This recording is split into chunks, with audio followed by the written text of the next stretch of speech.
Иргэн танд энэ өдрийн мэндийг хүргэе. Би та бүхэндээ Баян улс манд 2026 онд буюу энэ онд орон нутгийн хөгжлийн сангийн хөрөнгө оруулалтаар шууд хийгдэх төсөл хөтөлбөр болон төрийн болон орон нутгийн өмчийн хөрөнгөөр бараа ажил үйлчилгээ, худалдаа авах ажиллагаа, тендер шалгаруулалт мөн 2027 онд буюу дараа онд хэрэгжүүлэх төсөл хөтөлбөрт иргэдээс цахимаар санал авах заавар чиглэл зэрэг тус мэдээллийг бэлтгэн өргөхөд бэлэн болоод байна. Юуны өмнө орон нутгийн хөгжлийн сангийн олголтын хөвгөө орон нутгийн хөгжлийн сан гэдэг нь аймагын нийслэл, сум дүүргийн хөгжлийг дэмжих, бус нутгийн тэнцвэртэй байдлыг хангах, иргэд нутагтаа тогтвор сууршилтай, таатай амьдрах орчин нөхцөлийг бүрдүүлэхэд зориулсан иргэдийн саналаар зохицуулагдах хөрөнгийг орон нутгийн хөгжлийн сан гинэ. За эхний мэдээлэл нь сумын иргэдийн төлөвчийн хурлын 2025 оны 12 дугаар сарын 19-ний өдрийн 04-р тогтоолоор батлагдсан төсөл арга хэмжээнүүдийг танилцуулъя. Төрийн албан хаагчийн 8 айлын орон сууцны гадны шугамын засвар хийгдэн.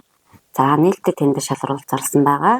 190 сая төгрөгийн төсөв төртөгтэйгээр за тендерын шалгарсан Дорнод аймгийн Мишель Кристал Хаус хувьцат компани тендер шалгарч гэрээ байгуулан гэрээний шатан дээр явагдаж байна. Хог хаягдлын менежментийг сайжруулах ажил 50 сая төгрөгийн төсөв төртөгтэй харьцуултын аргаар тендерээр зарласан байгаа. Дорнод аймгийн Цагаан Овоо сумын Бэршэр хад хоршоо шалгарсан байгаа. За гэрээний шатан дээр явагдаж байна. Эрчим хүчний өрөөтгөл 100 сая төгрөгийн барааны тендер байна. Нээлттэй тендер шалгаруулалтын арга зарласан. За дахин тендер зарлана.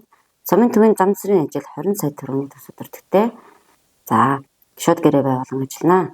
Сурын хөшөөний талбайд сурын иж бүрэн талбай засах 5 сая төгрөгийн төсөв төртөгтэй гэрээгээ байгуулсан байгаа. Шууд худалдаа авалт. Сурын хөшөөний талбайд иж бүрэн талбай засах ажил 5 сая төгрөгийн төсөв төртөгтэйгээр шууд гэрээ байгуулан гэрээний шатан дээр явагдаж байна. Мянган нарсны тогтчлолт өргөжлөл хийгдэн 2025 онд хийгдсэн бол энэ онд буюу 2026 онд дахин хийгдэн 10 сая төгрөгийн төсөв төртөгтэйгээр хийгдэн шууд гэрээ байгуулан ажиллана. Биохимийн аппарат буюу эрэлмэндийн төвд 10 сая төгрөгийн тоног тохиромжийн ажил байна. Шууд гэрээ байгуулан ажиллана. Гудамжны камержуулалт хийгдэн 20 сая төгрөгийн төсөв төртөгтэйгээр шууд гэрээ байгуулна. Берхийн голд явган хүний гүүр барих 20 сая төгрөгийн төсөв төртөгтэй шууд гэрээ байгуулан ажиллана. Улсын голд гүүр барих 3 дараагийн нутагт эсрэд 160 сая төгрөгийн төсөв төртөгтэйгээр нээлттэй тендер шалгаруулалт зарласан. За энэ дээр маань болохоор Дорнод аймгийн Баяндан сумын Дун уян хувьцат компани шалгарсан 70% гүйцэтгэлтэй явагдаж байна. Гэрээ байгуулсан. За төв цэцэрлэгт төмөр хашаа шинээр барих ажил 50 сая төгрөгийн төсөв төртөгтэй. За харьцуултын аргаар тендерийг зарласан. Өнөөдөр нэгдэж байна тендер нь. Тэрбум мод үндэсний хөтөлбөрт хэрэгжүүлэх 20 сая төгрөгийн төсөв төртөгтэй шууд гэрээ байгуулан ажиллана. За сумын төвийн гэрэлтүүлийн засвар үйлчилгээ 20 сая төгрөгийн төсөв төртөгтэй шууд гэрээ байгуулан ажиллана.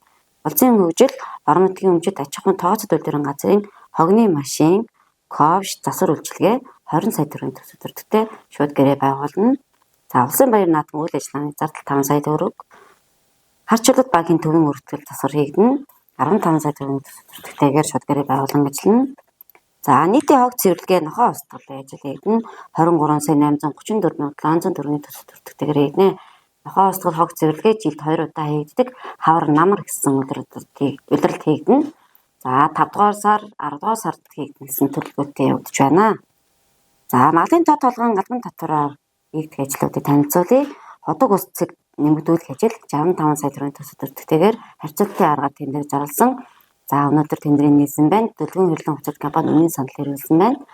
За хараахан тендерийг шалгаруулаагүй байна, хуралдаагүй байна. Үнэлийн ороо. За энэ ходог ус цэг 1, 3, 2 дугаар багуудад тус хийгдэнэ. За гамшигын аюулгүй нөөц бүрдүүлэх 20 сая төгрөгийн төсөв төртөгтэйгээр шууд гэрээ байгуулна. За хөдөө аж ахуйн үйлдвэрлэл эрхлэгчдийн зөвлөгөөн буюу мачтын зөвлөгөөнийг 5 сая төгрөгийн төсөв төртөгтэйгээр үйл ажиллагаа явуулна.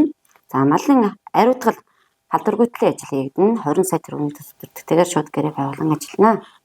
За нийт 22 ажил буюу 868 сая 834 мянган 700 төгрөгийн төсөв төртөгтэйгээр Баян улс манд маань орон нутгийн хөгжлийн сангаар 2026 онд этгэнэ. Эдгээр ажилладаг. Дараагийн мэдээлэл манай улс цахим шинжтэй үед орсон билээ. Тэгвэл орон нутгийн хөгжлийн сан хүчилтээр 2027 онд хэрэгжүүлэх төсөл хөтөлбөрт иргэдээс цахимаар санал авах ажил улс орон даяар эхэллээ. Монгол улсын насан турсан иргэн та 2026 оны 4-р сарын 3-ны өдрөөс эхлэн 2026 оны 6-р сарын 31-нд дуустал хугацаанд цахимаар саналаа өгөх боломжтой. Цахимаар санал өгөх сувгуудыг танилцуулъя. Вебсайтаар map.gov.cg гэсэн сангийн амны сайт руу нэвтрэн орж баруун буланд саналаа өгөх зэсээр орж саналаа өгнө. Хоёрдугаарт нь орон нутгийн хөгжлийн сан аппликейшн гаргацсандаа суулгандаа саналаа өгөх боломжтой. Гуравдугаарт нь e-Mongolia төрийн нэгдсэн систем руу нэвтрэн орж үйлчилгээ зэсийг сонгон орон нутгийн хөгжлийн сангийн хөрөнгөөр хэрэгжүүлэх төсөл хөтөлбөр арга хэмжээнд иргэдийн санал асуулга гэдгийг сонгондоо саналаа өгөх боломжтой. Эдгээр 3 сувгаар та саналаа өгөөрэй. За анхаарах зүйл нь та өөрийн орчинд тулгамдж буй бүх асуудлыг нэг дор жагсаан бичиж нэгдсэн байдлаар нэг л удаа илгээх боломжтой гэдгийг анхаарна.